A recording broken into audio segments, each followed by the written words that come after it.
Seguimos aquí, toda la gente habla, estamos conversando con don Luis Reyes, una interesante conversación técnica por demás y verdaderamente pedagógica. Luis, le preguntaba antes de la pausa si el hecho de ser el director general de presupuesto, tanto durante la posición, durante esté en la posición, hay alguna norma que le permita mantener otras posiciones, y si a la salida también tiene algunas restricciones, porque sé que hay posiciones que, por ejemplo, que le impide ser miembro de alguna institución pública o privada a la hora de su salida.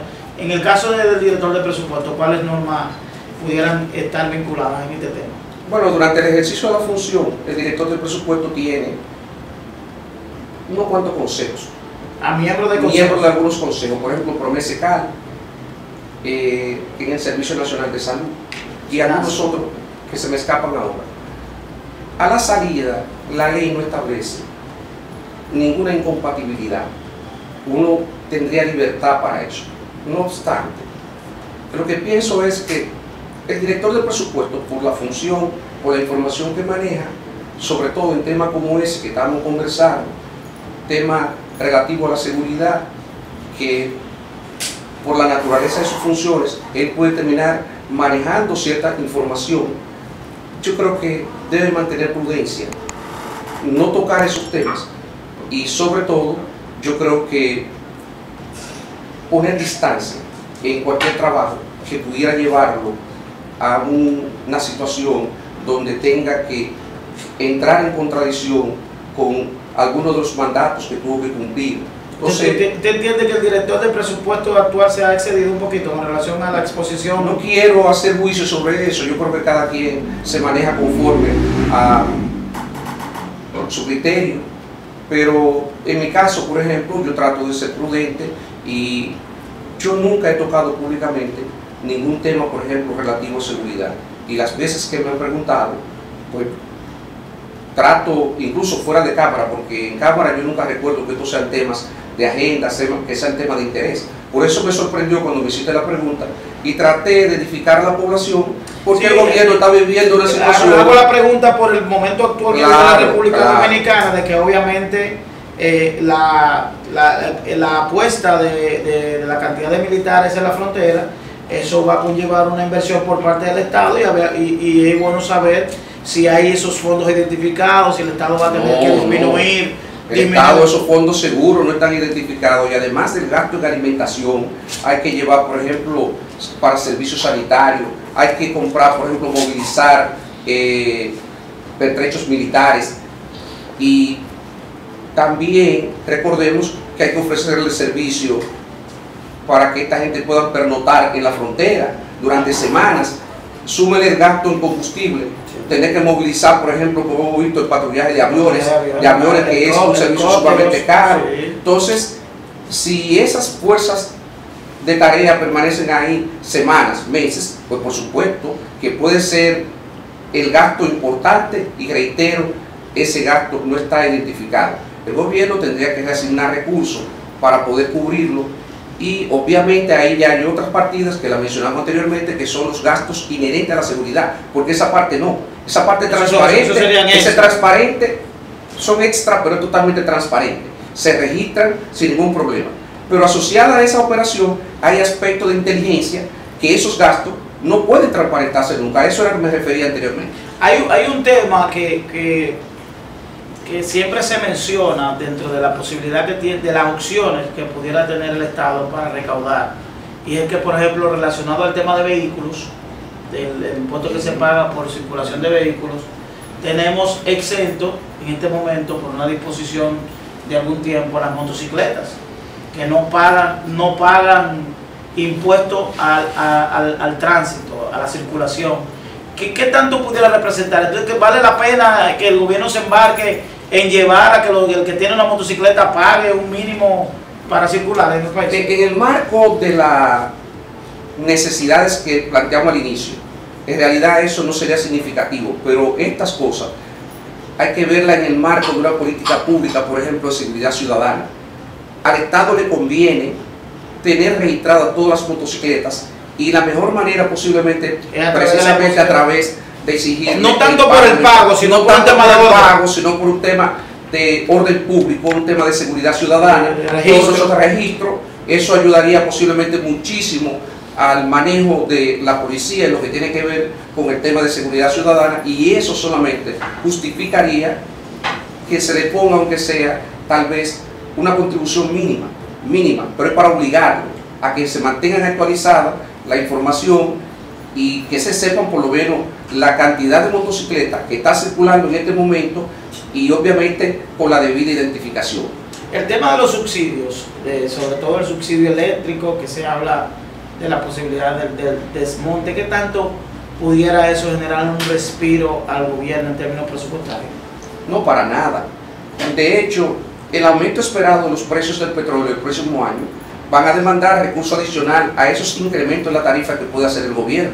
O sea, el gobierno, desde ese punto de vista, lo único que eso haría es aliviar un poco la situación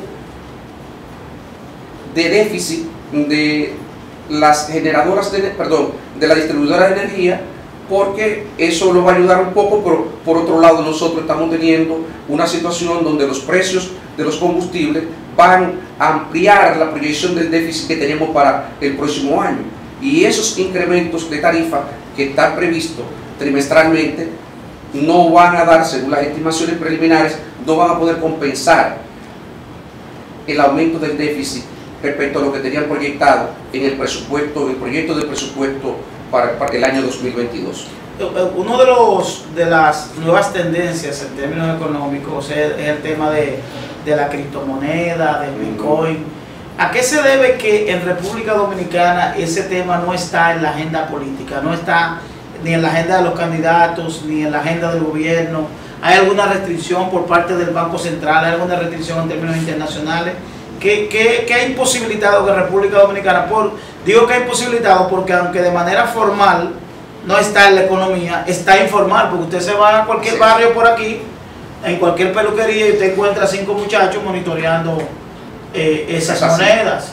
Entonces, ¿a qué se debe que nosotros no formemos parte o no hagamos que la economía dominicana forme parte de esa realidad? Bueno, aquí hay varias cosas. Primero, como tú señalas, el tema del mercado informal, por decirlo de alguna manera, porque no es tan informal. En realidad, todas las monedas que nosotros conocemos, como los tipos de criptomonedas que se manejan, todo el manejo virtual de esto tiene una serie de reglas. Unas reglas que no se conocen quiénes son los autores, y eso es parte quizá del atractivo, porque el señuelo es: mira, aquí no hay una autoridad que pueda jugar con el valor, que te regule, y el valor de la moneda solamente entre el mercado. Sí. El mercado determina el valor aquí de la moneda. Aquí no hay nadie que ponga regla. Como no hay nadie que ponga regla, yo no tengo que preocuparme por una intervención de la autoridad que me pueda descarrilar el valor de lo que yo tengo atesorado en moneda. Entonces, ¿por qué aquí no se ha preocupado tanto por ese tema?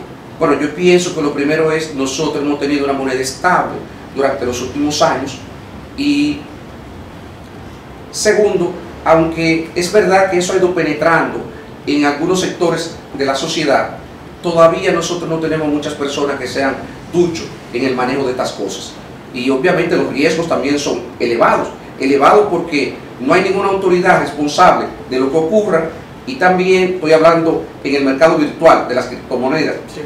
No se conoce qué autoridad es responsable, y el mercado mismo ha mostrado que tiene una volatilidad enorme. No es confiable. Bueno, hay riesgos, y obviamente cuando uno no conoce la normativa, cuando tú no conoces lo que regula ese tipo de operaciones, pues obviamente eso hace que uno piense que hay un componente de incertidumbre, y eso de alguna forma genera una desmotivación para que la población se incorpore a esas cosas.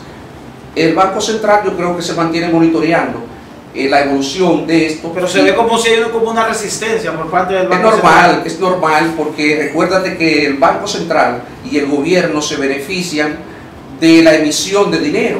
Cuando el Banco Central imprime billetes, esos billetes le pueden costar, por ejemplo, 20 centavos de pesos, 20 centavos.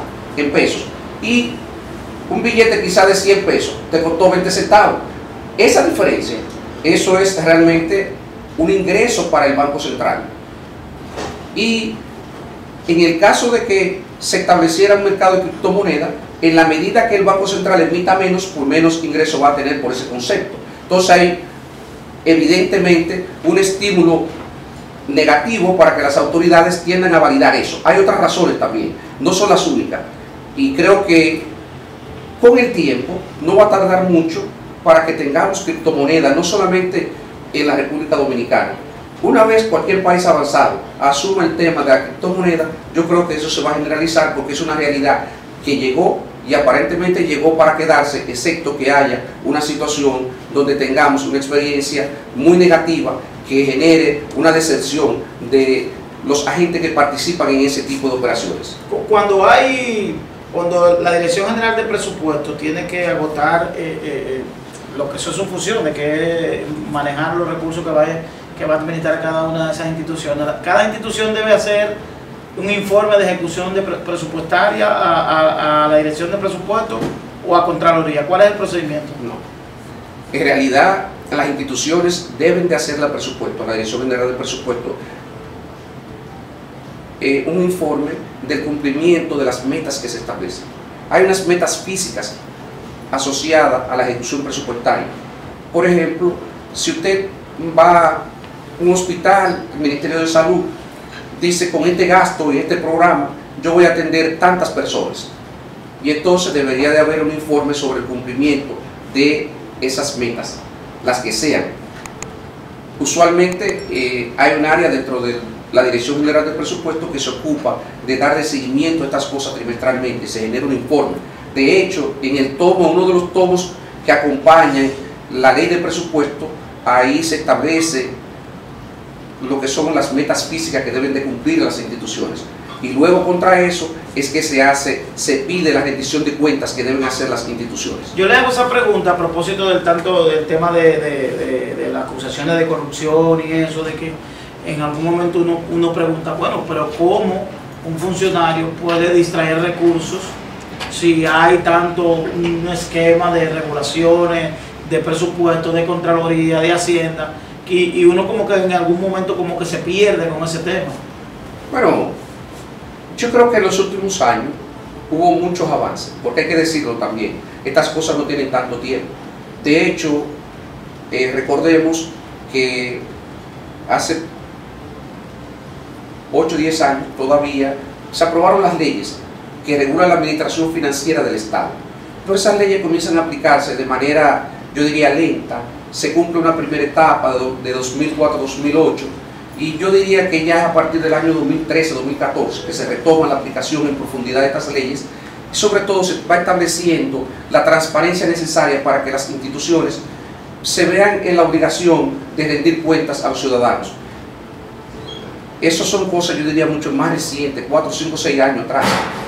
Hasta ese momento, esa obligatoriedad de la rendición de cuentas, aunque estaba establecido legalmente, en la práctica, digamos, no había alcanzado los niveles que tiene ahora.